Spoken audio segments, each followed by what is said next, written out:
আজকের ভিডিওতে আমরা দেখব পিএসসির মাধ্যমে রাজ্যে যে সহস্রাধিক ক্লার্ক নিয়োগ আছে তার একটি প্র্যাকটিস সেট। অর্থাৎ যারা আগামী পিএসসি ক্লার্কশিপ পরীক্ষা দেবেন তাদের জন্য কিন্তু ভিডিওটা খুবই গুরুত্বপূর্ণ। আর এই যে প্র্যাকটিস সেটটা আপনারা দেখতে পাচ্ছেন, এই প্র্যাকটিস সেটটা কিন্তু নেওয়া হয়েছে 12 জুন 2024 কর্মক্ষেত্র পত্রিকা থেকে। দেখুন এখানে আমরা পরিষ্কার পাচ্ছি কর্মক্ষেত্র, আর দেখুন এখানে লেখা আছে 12 জুন 2024। তো এই প্র্যাকটিস সেট অর্থাৎ অর্থাৎ এ সপ্তাহের কর্মক্ষেত্র পত্রিকা। তো এই প্র্যাকটিস সেট থেকে আজকে আমরা কিন্তু জেনারেল স্ট্যাটিসের যে প্রশ্নগুলো আছে সে প্রশ্নগুলোর সমাধান করব। তো চলুন চলে যাই সরাসরি প্রশ্নে। তো আমরা এখানে প্রথমে দেখে নিচ্ছি পিএসসির মাধ্যমে রাজ্যে সহস্রাধিক ক্লার্ক। এখন ক্লার্ক নিয়োগ পরীক্ষায় আপনারা অবশ্যই ইতিমধ্যেই জানেন যে 40টা জেনারেল স্টাডিজ থাকবে, 30টা কিন্তু আপনার ইংরেজি থাকবে, আর 30টা থাকবে কিন্তু অঙ্ক। এই প্র্যাকটিস সেটের অঙ্কের ভিডিওটা কিন্তু ইতিমধ্যে আমরা কমপ্লিট করেছি। যদি আপনারা না দেখে থাকেন ডেসক্রিপশন বক্সে লিঙ্ক দেওয়া থাকবে, সেখান থেকে আপনারা দেখে নেবেন। আর এখন আপনাদের করব জেনারেল স্টাডিজের প্র্যাকটিস সেট। তো চলুন সরাসরি জেনারেল স্টাডিজের প্রথম প্রশ্ন কী আছে আমরা দেখে নিই। একের দাগের প্রশ্ন আছে, অস্ট্রেলিয়ার রাজধানী হলো ক্যানবেরা, পার্থ, সিডনি, মেলবোর্ন। তো এর সঠিক উত্তর হবে ক্যানবেরা। অস্ট্রেলিয়ার রাজধানী হচ্ছে ক্যানবেরা। তো অস্ট্রেলিয়ার রাজধানী যদি ক্যানবেরা হয় তাহলে মন্ত্রীকে অর্থাৎ অস্ট্রেলিয়ার প্রেসিডেন্টকে, তো বর্তমানে অস্ট্রেলিয়ার প্রধানমন্ত্রী হলেন অস্ট্রেলিয়ান লেবার পার্টির অ্যান্টনি অ্যালবেনিজ। তিনি 23শে মে 2022 তারিখে শপথ গ্রহণ করেন। তো অস্ট্রেলিয়ার প্রধানমন্ত্রীর নাম হচ্ছে অ্যালবেনিজ। অস্ট্রেলিয়ান লেবার পার্টির সমর্থন অ্যালবেনিজ। তো ইনি হচ্ছেন বর্তমানে অস্ট্রেলিয়ার প্রধানমন্ত্রী। যদি আমরা দেখি যে, তো আমরা অস্ট্রেলিয়ার প্রধানমন্ত্রী জানলাম, তো অস্ট্রেলিয়ার জাতীয় ফুল কি? তো অস্ট্রেলিয়ার জাতীয় ফুল হচ্ছে সোনালি অটল।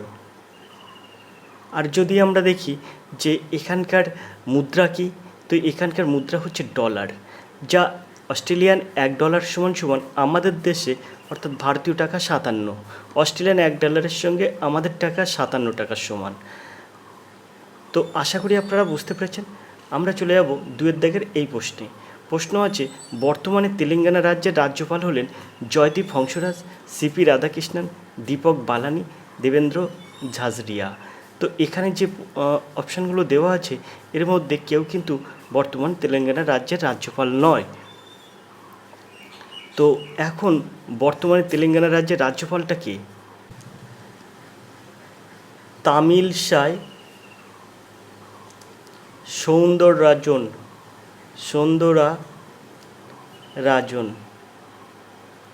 তামিলসাই সৌন্দররাজন। আর তেলেঙ্গানার মুখ্যমন্ত্রী হচ্ছেন, বর্তমানে তেলেঙ্গানার মুখ্যমন্ত্রী হচ্ছেন রেভেন রেড্ডি। আশা করি আপনারা বুঝতে পেরেছেন। তো বর্তমানে তেলেঙ্গানা রাজ্যের রাজ্যপাল হচ্ছে তামিলসাই সৌন্দররাজন, আর বর্তমানে এই রাজ্যের মুখ্যমন্ত্রী হচ্ছেন রেভেন রেড্ডি। আমরা চলে যাব 3 দাগের এই প্রশ্নে। প্রশ্ন আছে, গ্রিন হাউস গ্যাসগুলির প্রভাবে বায়ুমণ্ডলের গড় উষ্ণতা কত থাকে? 17 degree C, 18 degree C, 15 degree C, আর 19 ডিগ্রি সি। তো এখানে 3 দাগের সঠিক উত্তরটা কী হবে? তো এর সঠিক উত্তর হবে কিন্তু গ্রিন হাউস গ্যাসগুলির প্রভাবে বায়ুমণ্ডলের গড় উষ্ণতা থাকে 15 ডিগ্রি সি, অর্থাৎ সিদ্ধাগ হবে সঠিক উত্তর। 4 দাগের প্রশ্ন আছে, ভারতের একটি অঙ্গরাজ্যের রাজ্যপাল কে নিয়োগ করেন? ভারতের একটি অঙ্গরাজ্যের রাজ্যপাল কে নিয়োগ করেন? শীর্ষ আদালতের প্রধান বিচারপতি, স্বরাষ্ট্রমন্ত্রী, ভারতের প্রধানমন্ত্রী, রাষ্ট্রপতি। তো ভারতের একটি অঙ্গরাজ্যের রাজ্যপাল নিয়োগ করেন কিন্তু এই যে রাষ্ট্রপতি। ডি অপশানের সঠিক উত্তর, রাষ্ট্রপতি কিন্তু ভারতের অঙ্গরাজ্যের রাজ্যপাল নিয়োগ করেন। 5 দাগের প্রশ্ন আছে, হরিয়ানার বর্তমান মুখ্যমন্ত্রী কে? ব্রজেশ মেহরোত্রা, নায়ের সিং সাইনি, নৌভনীব সেহগল, আর শীতল দেবী। তো হরিয়ানার বর্তমান মুখ্যমন্ত্রীকে, তো হরিয়ানার বর্তমান মুখ্যমন্ত্রী হচ্ছে নায়েব সিং সাইনি। ইনি কিন্তু বিজেপি নেতা। 2024 সালে এই নায়েব সিং সাইনি কিন্তু মুখ্যমন্ত্রী হয়েছেন। ইনি কিন্তু একজন বিজেপি নেতা। বিদ্যাগ হবে সঠিক উত্তর। তো আমরা এখানে একটি নায়েব সিং সাইনির ছবি দিয়ে দিলাম। এবার আমরা পরের প্রশ্নে চলে যাব। পরের প্রশ্ন কী আছে দেখব। 6 দাগের প্রশ্ন হচ্ছে, ভারতের সংবিধানে 370 ধারা বাতিল করার জন্য নিম্নে উল্লেখিত রাষ্ট্রগুলির মধ্যে কোনটি ভারত সরকারের সমালোচনা করেছে? তুরস্ক, সৌদি আরব, বাংলাদেশ, আর সংযুক্ত আমির শাহী। সংযুক্ত আমির শাহী। প্রশ্নটা আপনারা ভালো করে বুঝবেন। এই যে 370 নম্বর ধারা ভারতীয় সংবিধান থেকে যেটা বাতিল করা হয়েছে, এ বিষয়ে ভারত সরকারকে নিয়ে সমালোচনা করেছেন কোন রাষ্ট্র? তো এর মধ্যে কোন দেশটি ভারত সরকারের নিয়ে আলোচনা করেছে? তো এর 6 দাগের সঠিক উত্তর কী হবে? তো এটা হবে কিন্তু তুরস্ক। তুরস্ক কিন্তু এই 370 ধারা বাতিল নিয়ে ভারত সরকারের সমালোচনা করেছেন। অর্থাৎ এর দাগ হবে সঠিক উত্তর, 6-এর এর দাগ হবে সঠিক উত্তর।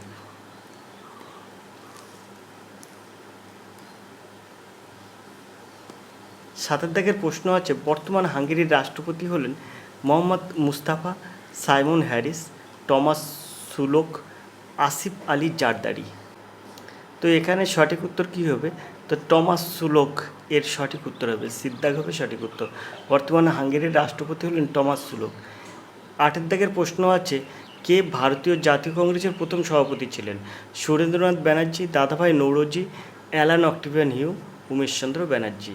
তো এখানে 8 দাগের সঠিক উত্তর কী হবে? তো দেখুন, ভারতের জাতীয় কংগ্রেস এটা কিন্তু প্রথম গঠিত হয় 1885 সালে। ভারতীয় জাতীয় কংগ্রেস গঠিত হয়। এই হিউম কিন্তু জাতীয় কংগ্রেস কিন্তু প্রথম গঠন করেন। এখন প্রশ্ন হচ্ছে, এখানে বলেছে জাতীয় কংগ্রেসের প্রথম সভাপতি কে ছিলেন? তো 1885 সালে যখন কংগ্রেস প্রতিষ্ঠিত হয়, তখন কিন্তু প্রথম সভাপতি হয় এই 1885 সালের ডিসেম্বরে কিন্তু ভারতীয় জাতীয় কংগ্রেস প্রতিষ্ঠিত হয়। তো তখন প্রথম সভাপতি হন কিন্তু উমেশচন্দ্র ব্যানার্জি, দিদ্দাগ হবে সঠিক উত্তর। আর 1925 সালে ভারতের জাতীয় কংগ্রেস প্রথম মহিলা সভাপতি হন কিন্তু সরোজিনী নাইডু, দন্তুস্বর র, সরোজানি নাইডু। 9 দাগের প্রশ্ন আছে, ভারতের পরমাণু শক্তির কমিশনের প্রথম সভাপতি কে ছিলেন? বিক্রম সারাভাই, হোমি ভাবা, এইচ.এন. শেখনা, আর চিদাম্বরম। তো প্রশ্নটি আপনি ভালো করে বুঝবেন। বলছে পরমাণু শক্তি কমিশনের প্রথম সভাপতি। তো এই পরমাণুর সঙ্গে কিন্তু মানে ভাবার একটা সম্পর্ক, মানে ভাবতে ভাবতে পরমাণু আবিষ্কার। তো এখানে সেটা হচ্ছে হোমি ভাবা। এই যে হোমি ভাবা আছে, এই হোমি ভাবাই কিন্তু ভারতের পরমাণু শক্তি কমিশনের প্রথম সভাপতি। অর্থাৎ বিদ্যাগ হবে সঠিক উত্তর। ভাবতে ভাবতে পরমাণু আবিষ্কার, তাই হোমি ভাবা। ওকে, আমরা চলে যাব 10 দাগের প্রশ্নে। স্বাধীন ভারতের প্রথম ভারতীয় গভর্নর জেনারেল কে ছিলেন? এটা কিন্তু বলছে স্বাধীন ভারতের প্রথম ভারতীয় গভর্নর জেনারেল। এখানে কিন্তু সবাই কিন্তু ভুল করে। ভারত মানে স্বাধীন ভারত হবে, কিন্তু স্বাধীন ভারতের প্রথম ভারতীয় গভর্নর হবে কিন্তু, এ কিন্তু ইংরেজ গভর্নর না। কিন্তু স্বাধীন ভারতের প্রথম ভারতীয় গভর্নর কে ছিলেন? এখানে আছে বলছে C Rajagopalachari, doctor Sarvepalli Radhakrishnan, doctor Rajendra Prasad, doctor B R. Ambedkar. তো এর সঠিক উত্তর কী হবে? তো স্বাধীন ভারতের প্রথম ভারতীয় গভর্নর জেনারেল ছিলেন কিন্তু সি রাজাগোপালাচারী, এর দাগ হবে সঠিক উত্তর। এখন এই যে ডক্টর সর্বপল্লী রাধাকৃষ্ণন, ইনি কিন্তু প্রথম উপরাষ্ট্রপতি, কিন্তু দ্বিতীয় রাষ্ট্রপতি কিন্তু সর্বপল্লী রাধাকৃষ্ণন। আর এই যে ডক্টর রাজেন্দ্র প্রসাদ আছে, ডক্টর রাজেন্দ্র প্রসাদ কিন্তু আমাদের স্বাধীন ভারতের প্রথম রাষ্ট্রপতি ডক্টর রাজেন্দ্র প্রসাদ। ইনি কিন্তু সবচেয়ে দীর্ঘ টাইম রাজেন্দ্র প্রসাদ রাষ্ট্রপতি ছিলেন। আশা করি আপনারা বুঝতে পেরেছেন। আমরা চলে যাব 11 দাগের প্রশ্নে। প্রশ্ন আছে, রঞ্জি ট্রফি টুর্নামেন্টে 2023-24 চ্যাম্পিয়ন হয়েছেন বিদর্ভ, মুম্বাই, বেঙ্গালুরু, গোয়া। তো এখানে 11 দাগের সঠিক উত্তর কী হবে? তো অবশ্যই 2023-24 এই রঞ্জি ট্রফি টুর্নামেন্টের কিন্তু বিজয়ী হয়েছেন কিন্তু এই মুম্বাই, বিদ্যাগ হবে সঠিক উত্তর। এখন রানার্স কে হয়েছে না বিজয়ী হয়েছেন মুম্বাই, তো রানার্স হয়েছেন কিন্তু বিদর্ভ, এর দাগ হবে সঠিক উত্তর। 12 দাগের প্রশ্ন আছে, আলেকজান্ডার কখন ভারতবর্ষ আক্রমণ করেছিলেন? 323 খ্রিস্টাব্দে, 327 খ্রিস্টাব্দে, 325 খ্রিস্টাব্দে আর 326 খ্রিস্টাব্দে। 326 খ্রিস্টাব্দে আলেকজান্ডার ভারত আক্রমণ করেছিলেন। আলেকজান্ডার দ্য গ্রেট ছিলেন কিন্তু সোভিয়েত প্রাচীন গ্রিক রাজ্যের একজন রাজা। তিনি পারস্য সাম্রাজ্যকে উৎখাত করেছিলেন এবং 326 খ্রিস্টপূর্বাব্দে আলেকজান্ডার ভারত আক্রমণ করেছিলেন। তারপর সিন্ধু নদী পার হয়ে তিনি তক্ষশিলার দিকে অগ্রসর হয়েছিলেন। তো এর সঠিক উত্তর কী হবে? তো অবশ্যই 326 খ্রিস্টাব্দে কিন্তু আলেকজান্ডার ভারতবর্ষ আক্রমণ করেছিলেন, অর্থাৎ দ্বিতীয় হবে সঠিক উত্তর। আশা করি আপনারা বুঝতে পেরেছেন। 13 দাগের প্রশ্ন আছে, বায়ুমণ্ডলের যে স্তরে মেরুজ্যোতি দেখা যায় তা হলো আয়নোস্ফিয়ার, ট্রোপোস্ফিয়ার, এক্সোস্ফিয়ার, মেসোস্ফিয়ার। এখন এই যে মেরুজ্যোতি, এটা কোথায় দেখা যায়? তো আপনারা সবসময় মনে রাখবেন, আয়নোস্ফিয়ারে কিন্তু মেরুজ্যোতি দেখা যায়। আয়নোস্ফিয়ার, এর দাগ হবে সঠিক উত্তর। আয়নোস্ফিয়ারে মেরুজ্যোতি দেখা যায়। এখন আমরা দেখব 14 দাগের প্রশ্ন। 14 দাগের প্রশ্ন আছে, রাশিয়ার বর্তমান প্রেসিডেন্ট কে? মোহাম্মদ মুস্তাফা, ভ্লাদিমির পুতিন, গুন্টাভো ওলা, মনীষ প্রসাদ। তো এখানে রাশিয়ার বর্তমান প্রেসিডেন্ট হলে ভ্লাদিমির পুতিন, অর্থাৎ বিদ্যাগ হবে সঠিক উত্তর। 15 দাগের প্রশ্ন আছে, রবীন্দ্রনাথ ঠাকুর তার নাইট উপাধি পরিত্যাগ করেন 1911 সালে, 1905 সালে, 1919 সালে, 1914 সালে। তো রবীন্দ্রনাথ ঠাকুর কখন তার নাইট উপাধি ত্যাগ করেন? তো জালিয়ানওয়ালাবাগের হত্যাকাণ্ডের প্রতিবাদে কিন্তু রবীন্দ্রনাথ ঠাকুর তার নাইট উপাধি ত্যাগ করেন। তো সেটা কত সালে? তো এখানে সেটা কত সালে হবে? তো এর সঠিক উত্তর হবে কিন্তু 1919 সালে, অর্থাৎ জালিয়ানওয়ালাবাগের হত্যাকাণ্ড 1919, এই 1919 সালে কিন্তু তিনি নাইট উপাধি ত্যাগ করেন। 16 দাগের প্রশ্ন আছে, নিম্নলিখিত রাজ্যগুলির মধ্যে কোন রাজ্যটির চা উৎপাদন হয় না? মধ্যপ্রদেশ, পশ্চিমবঙ্গ, আসাম আর ত্রিপুরা। তো এর মধ্যে কিন্তু আসামে চা হয়, ত্রিপুরায়ও চা হয়, পশ্চিমবঙ্গে দার্জিলিংয়ে চা হয়। তো এগুলো সব কিন্তু চা হয়, কিন্তু মধ্যপ্রদেশে চা হয় না। এর দাগ হবে সঠিক উত্তর। সেক্ষেত্রে এর দাগ হবে সঠিক উত্তর। মধ্যপ্রদেশে চা হয় না, তাহলে এর দাগ হবে সঠিক উত্তর। এখানে তাই তো বলেছে চায়ের উৎপাদন হয় না কোন রাজ্যে? তো মধ্যপ্রদেশ। 17 দাগের প্রশ্ন আছে, টি-20 ওয়ার্ল্ড কাপ 2024 এর ব্র্যান্ড অ্যাম্বাসাডার হলেন মিলখা সিং, ধ্যানচাঁদ, উইসেন বোল্ট আর মোহাম্মদ শামি। তো দেখুন এখানে মিলখা সিং কিন্তু টি-20 ওয়ার্ল্ড কাপের কিন্তু তিনি অ্যাম্বাসাডার নন। ধ্যানচাঁদও হবে না, কারণ তিনি অনেক দিন আগেই গত হয়ে গেছেন। আর মোহাম্মদ শামি এটাও কিন্তু হবে না। মোহাম্মদ শামি যদিও ক্রিকেটার, কিন্তু ইনি টি-20 ক্রিকেটের অভ্যস্ত নয়। ওয়ানডে হলে তবুও একটা কিছু হতো। তো এখানে মোহাম্মদ শামি কিন্তু ব্র্যান্ড অ্যাম্বাসাডার না। তো এখানে ব্র্যান্ড অ্যাম্বাসাডারকে, তো এর সঠিক উত্তর হবে উইসেন বোল্ট। সিদ্ধাক হবে সঠিক উত্তর। এখন উইসেন বোল্ট কে? তো উইসেন বোল্ট হচ্ছেন একজন জামাইকান দৌড়বিদ। তো উইসেন বোল্ট হচ্ছেন একজন জামাইকান দৌড়বিদ। তো ইনি কিন্তু খুব কম সময়ে, এখনও পর্যন্ত কিন্তু খুব কম সময়ে 100 মিটার, 200 মিটার, 400 মিটারের কিন্তু রেকর্ড করে রেখেছেন। তো উইসেন বোল্ট ইনি কিন্তু একজন জামাইকান প্লেয়ার। উইসেন বোল্টের সাথে সাথে টি-20 2024 ওয়ার্ল্ড কাপের ব্র্যান্ড অ্যাম্বাসেডর হলেন আমাদের ভারতীয় দলের একজন প্রাক্তন যুবরাজ সিং, আর একজন হচ্ছেন ক্রিস গেইল। অবশ্যই West Indies player Chris Gayle, নাম আপনারা সবাই শুনেছেন এবং তার খেলা সবাই দেখেছেন। তো উইসেন বোল্টের সাথে সাথে আর দুজন হচ্ছেন যুবরাজ সিং এবং কে?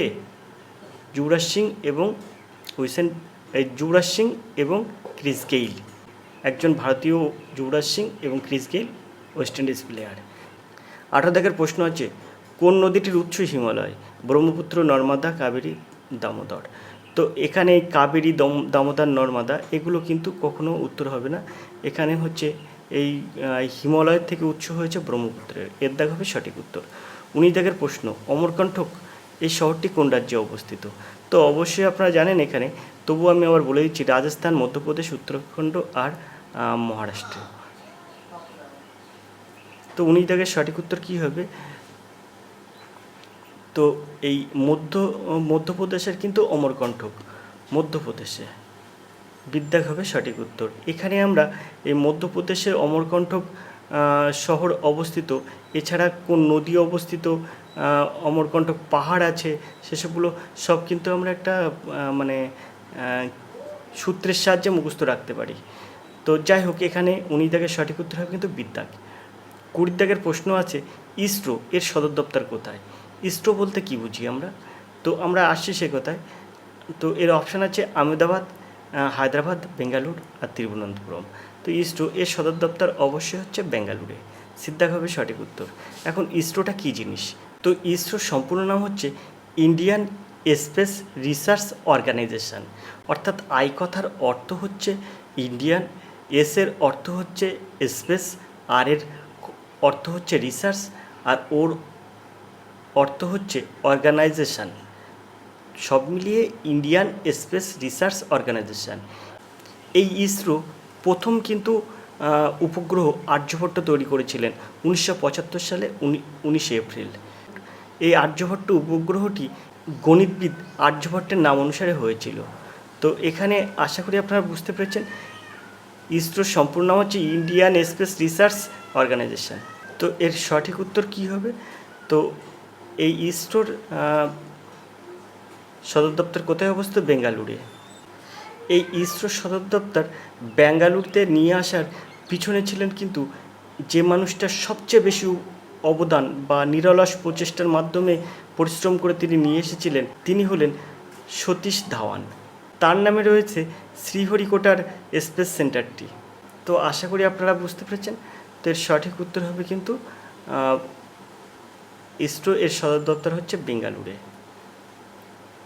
21 দাগের প্রশ্ন আছে, অশ্বিনী সংকেত গ্রন্থটির রচয়িতাকে?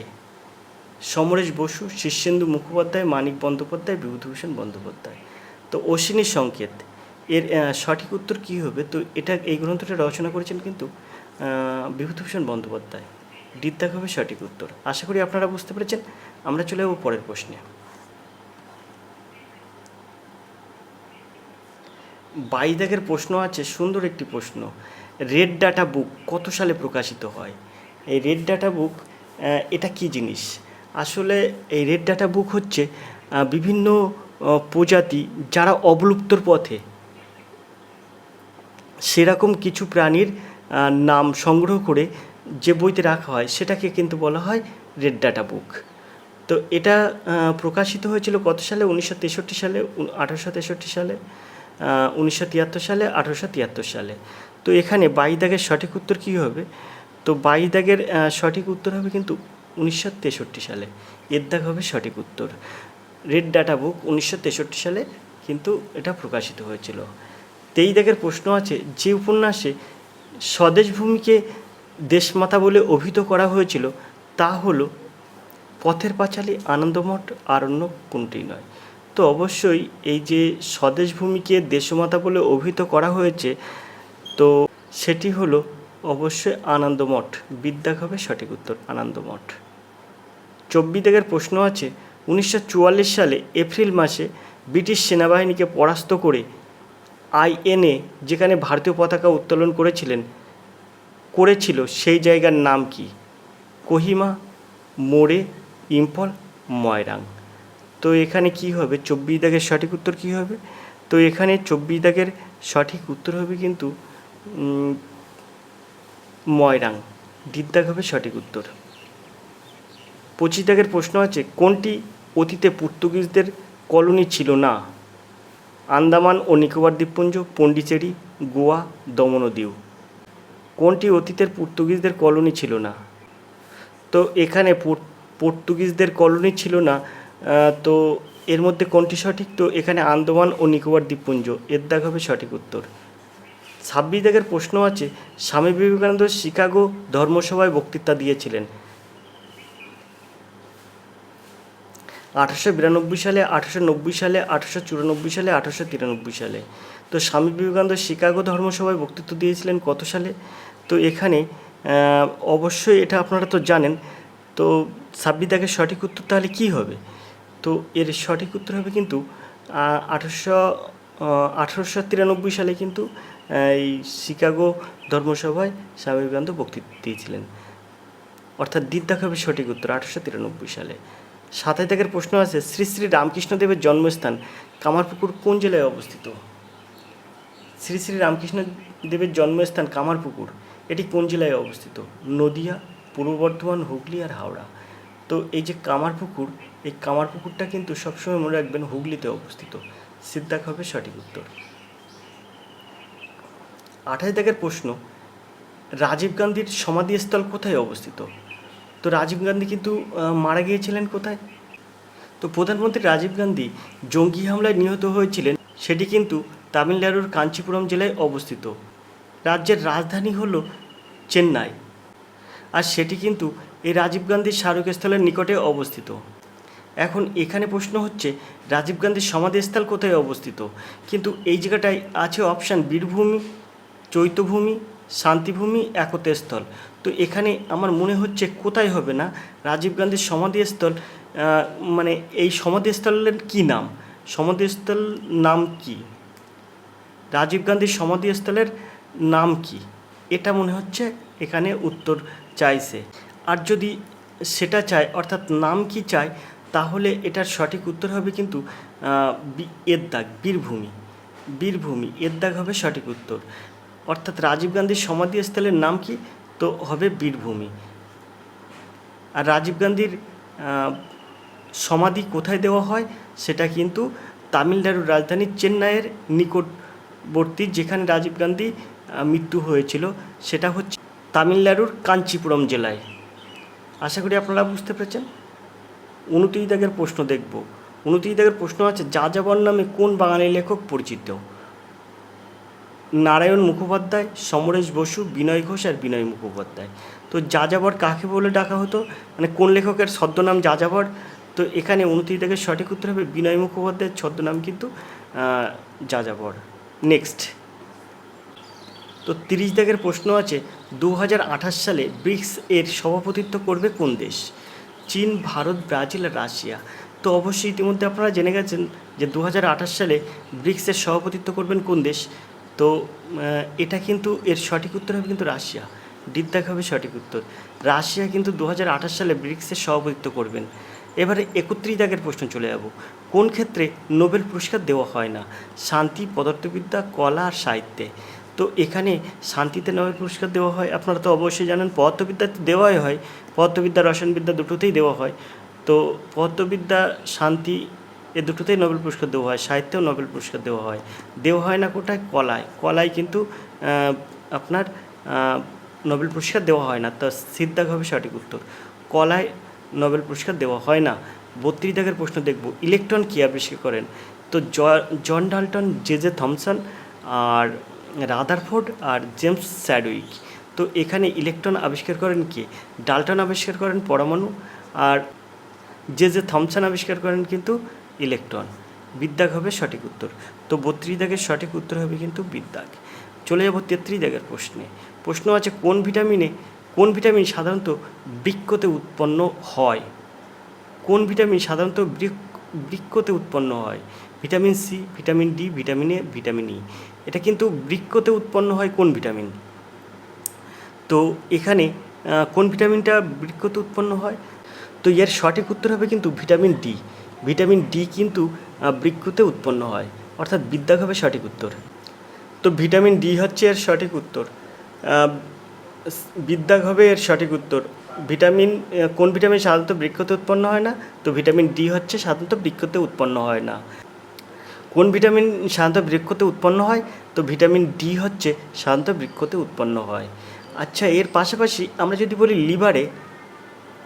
লিভারে আপনার কি কোন ভিটামিন থাকে? তো লিভারে কিন্তু ভিটামিন, যেগুলো তেলের দ্রবণীয় ভিটামিন, সেগুলো কিন্তু লিভারে থাকে।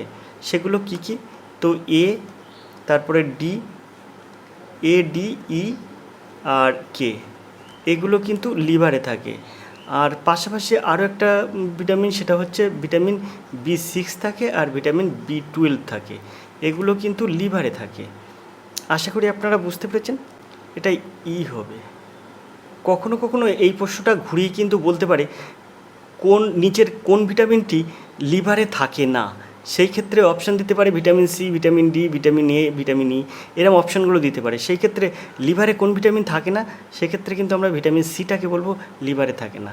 এভাবে কিন্তু প্রশ্ন দিতে পারে। তো আশা করি আপনারা বুঝতে পেরেছেন। আমরা চলে যাবো পরের প্রশ্নে। তো আমরা আজকে কর্মক্ষেত্র থেকে একটি প্র্যাকটিস সেট দেখছি, যেটি কিন্তু খুবই গুরুত্বপূর্ণ পিএসসি ক্লার্কশিপ পরীক্ষার জন্য।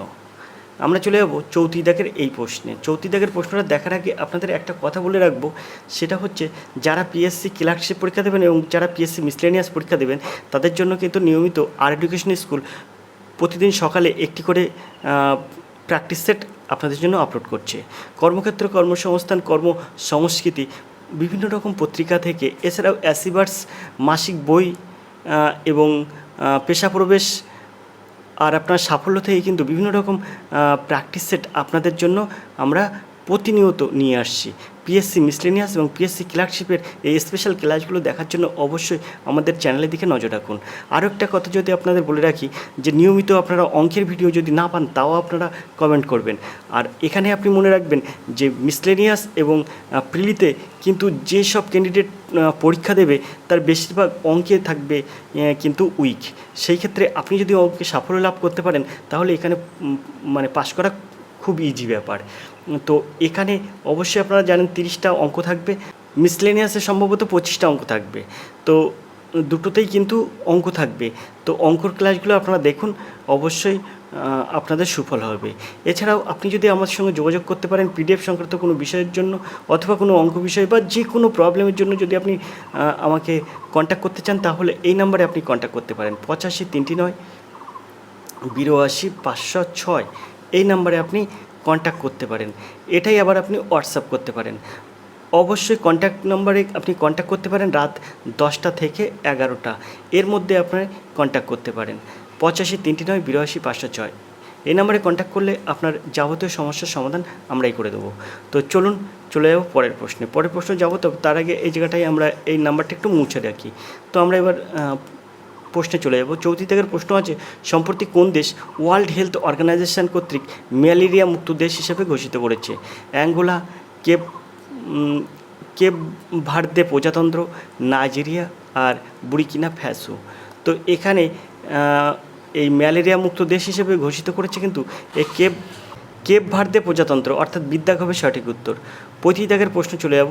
তিব্বতে ব্রহ্মপুত্র নদী কী নামে পরিচিত? ডিবং, লোহিত, সাংপো, দিহাং। তো এখানে তিব্বতে ব্রহ্মপুত্র নদী কী নামে পরিচিত? তিব্বতে ব্রহ্ম নদী কিন্তু সাংপো নামে পরিচিত। সাংপো, সিদ্ধাগ হবে সঠিক উত্তর। তিব্বতে ব্রহ্মপুত্র নদী সাংপো নামে পরিচিত। 36 দাগের প্রশ্ন আছে, কোন শাসক কুতুব মিনার নির্মাণ করেছিলেন? এখানে বলছি ইলতুৎমিশ, বলবান, কুতুবউদ্দিন আইবক আর মোহাম্মদ বিন তুগলক। সবসময় মনে রাখবেন কুতুবউদ্দিন আইবক কিন্তু এটা শুরু করেছিলেন এই কুতুব মিনার তৈরি করা, কিন্তু ইলতুৎমিশ শেষ করেছিলেন। এর দাগ হবে সঠিক উত্তর, ইলতুৎমিশ। চলে যাব 37 দাগের প্রশ্নে। সম্প্রতি প্রকাশিত 18তম গ্লোবাল 500 থেকে 2024 রিপোর্ট অনুযায়ী বিশ্বের সর্বাধিক শক্তিশালী ব্র্যান্ডের তালিকায় প্রথম স্থান সংস্থা রয়েছে কে? গুগল, রিলায়েন্স জিও, ইউটিউব আর উইচ্যাট। তো উইচ্যাট হবে সঠিক উত্তর, উইচ্যাট। 38 দাগের প্রশ্ন, কোনটি খেলাধুলোর কৃতিত্বের জন্য সর্বোচ্চ সম্মান? ধ্যানচাঁদ পুরস্কার, রাজীব গান্ধী খেলরত্ন পুরস্কার, দ্রোণাচার্য পুরস্কার আর কোনটি নয়। তো এখানে সবচেয়ে বড় ব্যাপার হচ্ছে এখানে আপনি একটা জিনিস মনে রাখবেন, এখানে বলছে কোনটি খেলাধুলোর কৃতিত্বের জন্য সর্বোচ্চ সম্মান। কিন্তু এই যে 2002 সালে, সম্ভবত 2002 সালের আগে পর্যন্ত কিন্তু এটা ছিল ধ্যানচাঁদ পুরস্কার, সর্বোচ্চ সম্মান হতো ধ্যানচাঁদ পুরস্কার। এটা ছিল কিন্তু হকির জাদুকর, হকি খেলার জাদুকর ধ্যানচাঁদের নাম অনুসারে ধ্যানচাঁদ পুরস্কার ছিল কিন্তু খেলাধুলোর কৃতিত্বের সর্বোচ্চ সম্মান। কিন্তু বর্তমানে 2002 সালের পর থেকে, সম্ভবত সালটা আমি কিন্তু অ্যাকুরেট বলতে পারছি না, তবে আমার মনে হয় 2002 সালের পর থেকে কিন্তু সেটা হয়েছে রাজীব গান্ধী খেলরত্ন পুরস্কার। বিদ্যাক হবে সঠিক উত্তর। আশা করি আপনারা বুঝতে পেরেছেন। যদি সালের এলিবিলি হয়, মানে সালটা যদি আমি ঠিক না বলতে পারি, তাহলে অবশ্যই আপনারা সালটা বলে দেবেন। তো এটা কিন্তু বর্তমানে রাজীব গান্ধী খেলরত্ন পুরস্কার হয়েছে, সেক্ষেত্রে বিদ্যাক হবে সঠিক উত্তর। 39 দাগের প্রশ্ন আছে, অশোকের শেষ যুদ্ধ কোনটি ছিল? কলিঙ্গ যুদ্ধ, পানিপথের যুদ্ধ, পলাশীর যুদ্ধ, কালিকটার যুদ্ধ। তো অশোকের শেষ যুদ্ধ কোনটি ছিল? তো অশোকের শেষ যুদ্ধ ছিল কিন্তু 39 দাগের সঠিক উত্তর কী হবে? তো অশোকের শেষ যুদ্ধ ছিল কিন্তু কলিঙ্গের যুদ্ধ। এর দাগ হবে সঠিক উত্তর। 40 দাগের প্রশ্ন আছে, সম্প্রতি কোথায় নবম